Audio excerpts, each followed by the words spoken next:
Hi, it's Jayne and Dylan here from Balanceology with episode 2 of our productivity series, Take Back Your Time. And in today's episode, we're going to speak directly to the biggest issue that people have reported facing since the pandemic has progressed. They've been working from home. The initial productivity that soared, plateaued, and is now dropping as people are struggling with back-to-back Zoom calls, with their commute that they had having been replaced by extra work hours. Data sets show that on average, most people are now working the equivalent of an extra day a week. And really, it's just not sustainable. So in order to take back your time, we're going to share some top tips on the key places you can start with this. So in the last episode, we talked about saying no. And it's really important to stop new things creeping in. And I've really improved now. Okay, that you gave me that advice, yeah. Say no to everything. Like Warren no Buffett longer up the here. yes man. Yeah, exactly, yeah. So in this episode, we're going to start with the Zoom calls. Zoom calls. Really, there isn't any difference in treating this in any other way than I would recommend treating meetings in general that used to take place in person, in terms of making sure that if there's no agenda, then there's no meeting. So that's number one. Only have meetings because you really need meetings, okay? Because it's become like just everybody's having meetings for meetings' sake, it seems. Number two is see if you can make your meetings standing meetings where possible. So especially if it's a meeting that's been sort of planned in for 30 minutes duration. It's different if it's a really long sort of period that you're going to, need to be able to sit for some of it at least. But for the meetings that are supposed to be less than an hour, see if you can make it such that everybody buys in to doing something that's better for them physically, because the other thing that's coming as part and parcel of being sedentary all day is obviously back problems and other things because people just aren't moving their bodies.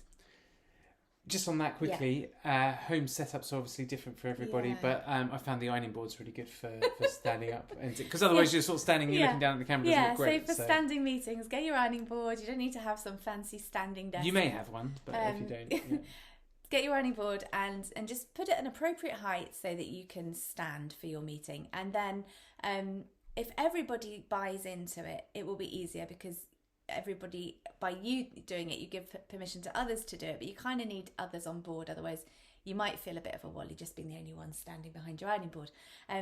But so you might need to sell the idea to your team.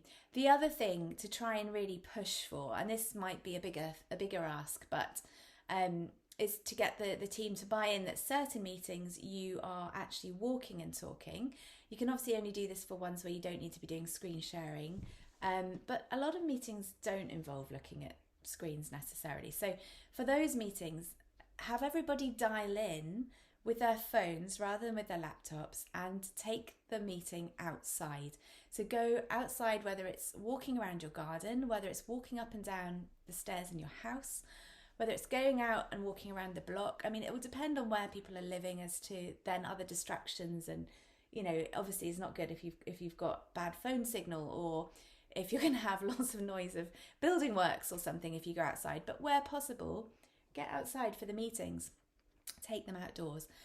And some of the larger organisations, including HSBC and Citibank, are now suggesting that the employees take an entire day a week with no Zoom calls, and that would be my other suggestion on that one.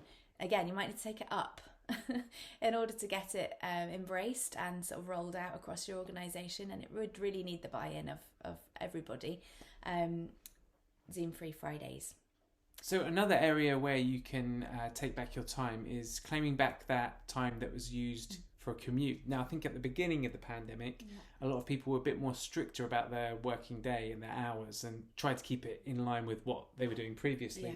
But as time went on and the need for change, i.e. you were maybe homeschooling, you were caregiving to somebody, and you had to implement those things into your daily schedule, you then may have stretched your hours and they didn't necessarily go back to normal after the second lockdown. So you could still be working at home, and what we found is that boundaries have been blurred completely. And what you can do is look at that area of time, the commute in the morning and the evening, and try to claim that back as time for yourself. Now, during the day, you may be a bit more flexible. If you're starting earlier and working later, that's great. But you want to actually understand that you only need to do the hours that you would have done beforehand. Yes.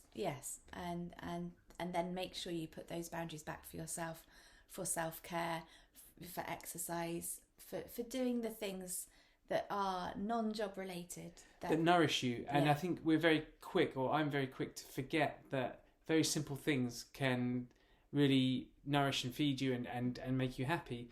A quick walk in the morning, a little bit of time in nature. These things don't necessarily have a big implication in terms of time or cost, but they have a big bang for your buck when you get something out of it. And we're just wired some way to forget that sometimes. And it's just taking a little bit of time to remind yourself of those great things that you do that make you feel good outside of work and maybe even outside of your hobbies. Yeah. And it can be, actually, I use the word reminder, it can be helpful sometimes when you're trying to put boundaries back, to set some reminders to prompt yourself. So as you're doing that, sort of map out what would your ideal kind of day, week look like. If there are certain times that you really want to set aside and protect for you, look at who you might need to tell so that the expectation is set there that people don't disturb you during that time. Set an alarm to remind yourself that, this is my time for logging off, and making yourself do it, because it's all too easy otherwise, isn't it? Just to glance at the phone, another email slips in or whatever. So. And just remember, again, if you're feeling like I have felt in those situations that I don't have the confidence to give myself that time because I'm letting somebody down, or that I should be working in those moments, just remind yourself that it's you. Treat that situation like you would be treating somebody that you're caring for, and you want to do the best for that person. So in that scenario, you want to do the best for yourself. Yeah. And just a gentle reminder of that every morning is like, no, actually, this is for me. This is going to make me more productive throughout the day. This is going to make me feel better. And it's also going to make me feel like I'm slightly detached from the job at that moment. So it doesn't all just feel like the whole day's been consumed with doing tasks, whether they're tasks within the role or they're tasks at home that have been brought on by the pandemic. Yeah.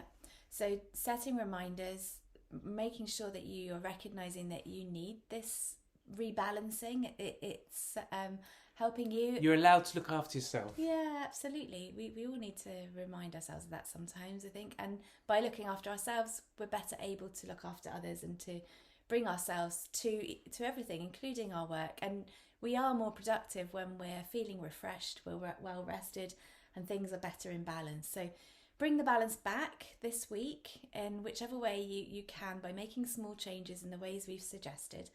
And we'll look forward to seeing you on part 3 of the productivity series.